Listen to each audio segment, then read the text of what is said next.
नमस्कार दोस्तों, मैं सुनील कुमार आपका फिर से स्वागत करता हूं आपके अपने चैनल क्या ऐसा होता है। दोस्तों, पिछली वाली वीडियो में मैंने आपको बताया था कालसर्प दोष से जुड़ी हुई जानकारी कि अगर आपके पास पूरी जानकारी अपने बारे में, आपका जन्म स्थान, आपकी जन्म की तिथि, जन्म की तारीख, जन्म का महीना, साल, जन्म स्थान अगर नहीं पता है तो किस तरह से आभास होता है हमें कि हमारी कुंडली में कालसर्प दोष है या नहीं है, ये मैंने आपको जानकारी दी थी। आज मैं आपके सामने एक ऐसी जानकारी लेके आ रहा हूं जो हर उस इंसान को याद रखनी चाहिए जिसकी कुंडली में कालसर्प दोष है या फिर जो इंसान कालसर्प दोष से पीड़ित है। तो दोस्तों, सबसे पहले एक जरूरी सूचना कि हमारे चैनल का उद्देश्य कभी भी किसी की धार्मिक भावना को भड़काने का और अंधविश्वास फैलाने का नहीं है। हम ये जानकारी किन्हीं माध्यम से देते हैं जो हमारे पास गुप्त सूत्र हैं या फिर कुछ इंटरनेट की जानकारी हो गई या फिर कुछ धार्मिक किताबें हो गई या पंडित जी से बातचीत करके। हम उनका नाम भी यहाँ पर नहीं बता रहे हैं, लेकिन आपका आप अगर चाहो तो इस पर विश्वास कर सकते हो। अगर आपको लगता है कि हाँ ये जानकारी अच्छी है तो आप इस पर विश्वास कर सकते हो। अगर आपको लगता है जानकारी अच्छी नहीं है तो आप इस पर विश्वास बिल्कुल मत करना। तो दोस्तों, आज मैं आपको बता रहा हूं कालसर्प दोष से जुड़ी हुई एक विशेष जानकारी कि अगर आपकी कुंडली में कालसर्प दोष है और क्योंकि 2 अगस्त को नाग पंचमी है, तो नाग पंचमी वाले दिन आपको कौन सा कार्य नहीं करना चाहिए।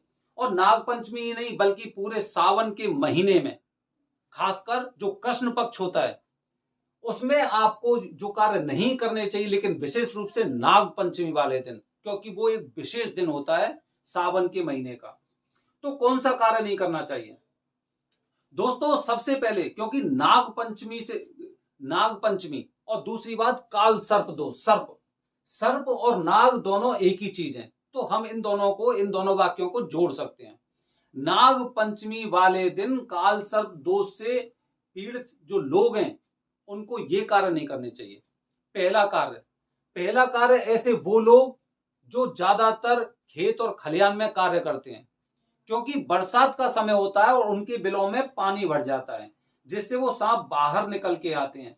और सांप जब बाहर निकलते हैं तो बहुत से लोग ऐसे हैं जो उन्हें परेशान करते हैं, उन्हें तंग करते हैं, उन्हें कष्ट पहुंचाते हैं।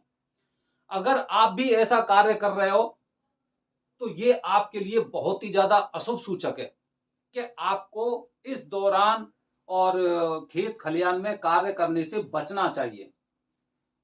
क्योंकि सांप जब जमीन में से निकलते हैं, क्योंकि खेतों में जंगलों में सांप वगैरह होते हैं, तो वहां पे क्या होता है कि जैसे सांप वो निकलते हैं तो वो बरसात की वजह से बाहर निकल आते हैं।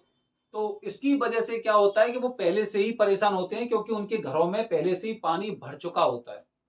और फिर जब हम उन्हें देखते हैं तो बहुत से लोग ऐसे हैं जो उन्हें तंग करते हैं, उन्हें कंकड़ पत्थर मारते हैं, उन्हें परेशान करते हैं। तो अगर आप ऐसा कार्य कर रहे हो तो कम से कम नाग पंचमी वाले दिन आपको किसी भी खेत और खलिहान में कार्य करने नहीं जाना है। दूसरा पॉइंट बता रहा हूं दोस्तों।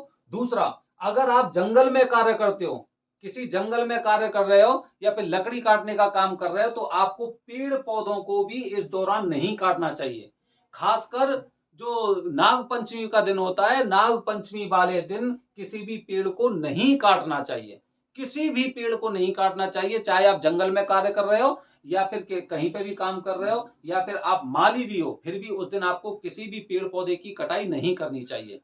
यह आपको ध्यान रखना है।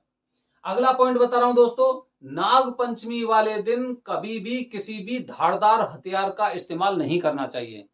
जिस हथियार पर धार लगी होती है उस पर कभी भी इस्तेमाल आपको नहीं करना चाहिए, धारदार हथियार का। इसीलिए इसीलिए ये मान्यता है कि नाग पंचमी वाले दिन घरों में लोग खाना नहीं बनाते हैं। वो जो एक दिन पहले का बना हुआ भोजन होता है उसी से काम चलाते हैं और उसी खाने को वो खाते हैं। कभी भी घर परिवार में भी अगर आप अपने घर पे रह रहे हो, आप कहीं पे कार्य नहीं कर रहे, तो आपकी किचन में आप चाकू भी यूज करते हैं, आप और भी ऐसे पहले हथियार यूज करते हैं। आप बहुत से लोग होते हैं जिन्हें नूडल्स खाने का शौक होता है, तो उनकी जो वो बोलते हैं, वो जो स्पून टाइप की होती हैं वो भी ऐसी होती हैं कि उनमें वो नुकीली होती हैं। तो ऐसी चीजों का आपको नाग पंचमी वाले दिन कहीं पे भी किसी भी तरह से धारदार हथियार का इस्तेमाल नहीं करना चाहिए, बिल्कुल नहीं करना चाहिए। खासकर ये वाला पॉइंट सबसे ज्यादा इंपॉर्टेंट इसलिए क्योंकि धारदार हथियार किचन में हर इंसान के में होता है। किसी भी, चाहे आप भारत के या देश विदेश के किसी भी हिस्से में चले जाओ, तो वहां पर आपको किचन में धारदार हथियार अवश्य मिलेंगे जो डेली उपयोग में होते हैं। तो धारदार हथियार का आपको इस्तेमाल बिल्कुल नहीं करना है अगर आपकी कुंडली में काल सर्प दोष है तो। अगला पॉइंट बता रहा हूं दोस्तों कि नाग पंचमी वाले दिन बहुत से मैंने लोगों को देखा है, जैसे कि ये सिलाई करने वाले होते हैं, टेलर होते हैं, तो ऐसे लोग क्या करते हैं, सुई का इस्तेमाल करते हैं। हमें सुई का इस्तेमाल भी नहीं करना चाहिए, सुई का इस्तेमाल बिल्कुल नहीं करना चाहिए। सुई हर घर में होती है, उनके बच्चे होते हैं, स्कूल जाते हैं, कुछ चीजें फट जाती हैं, उन्हें सिलते हैं। तो नाग पंचमी वाले दिन आपको सिलाई के कार्य से भी बचना चाहिए। सिलाई वाला कार्य आपको उस दिन नहीं करना चाहिए, चाहे आप टेलर मास्टर हैं या फिर आप घर पे रहने वाले लोग हैं, अपने बच्चों के कपड़े सिल रहे हैं, उन्हें भी आपको बिल्कुल नहीं करना चाहिए। दोस्तों बेहद जरूरी जानकारी, ये 2 पॉइंट है जो बेहद ही जरूरी हैं, क्योंकि ये हर इंसान के घर में होती हैं। धारदार हथियार हो गया या सुई हो गई, सुई मतलब नीडल्स, तो उनका इस्तेमाल आपको बिल्कुल नहीं करना चाहिए, बिल्कुल भी नहीं करना चाहिए। अगर जरूरत पड़े तो आप ऐसे ही या दूसरे कपड़े पहन लो, या फिर आप जैसे खाने वाली बात है तो आप एक दिन पहले बना हुआ खाना खाना चाहिए नाग पंचमी वाले दिन, जो ये मान्यता है।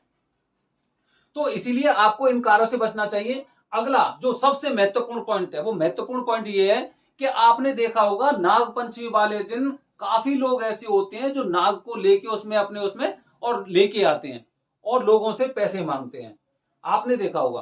तो नाग पंचमी वाले दिन अगर आपको कहीं पर भी सर्प या नाग दिखाई देता है, तो इसका मतलब यह है कि हो सकता है कि उनकी कृपा आप पर पड़ने वाली है या फिर पड़ रही है, या फिर हो सकता है कि वो अपनी कुछ, कहते ना कि उनकी कुछ इच्छा होती, वो इच्छा आपसे मांग रहे हैं। अगर आपको रास्ते में कहीं पर भी सपेरे के अलावा अगर रास्ते में कहीं पर भी आपको सर्प या नाग दिखाई दे रहा है, तो उसे बिल्कुल परेशान नहीं करना चाहिए, नहीं तो ये परेशानी आपकी हर योनि में आपका पीछा नहीं छोड़ेगी। ध्यान रखना, आपका पीछा नहीं छोड़ेगी मतलब आपके वंशजों का पीछा नहीं छोड़ेगी। नाग को सताने का, नाग को तंग करने का जो दंड है वो इतना खतरनाक है कि अगर उस कार्य को मैं करता हूं तो मेरे बाद मेरे बच्चे, उनके बच्चे, उनके बच्चे, उनके बच्चे, ऐसे करके तक, और वो उन सब चीजों को भुगतते हैं, वो दोष उनके ऊपर लग जाता है।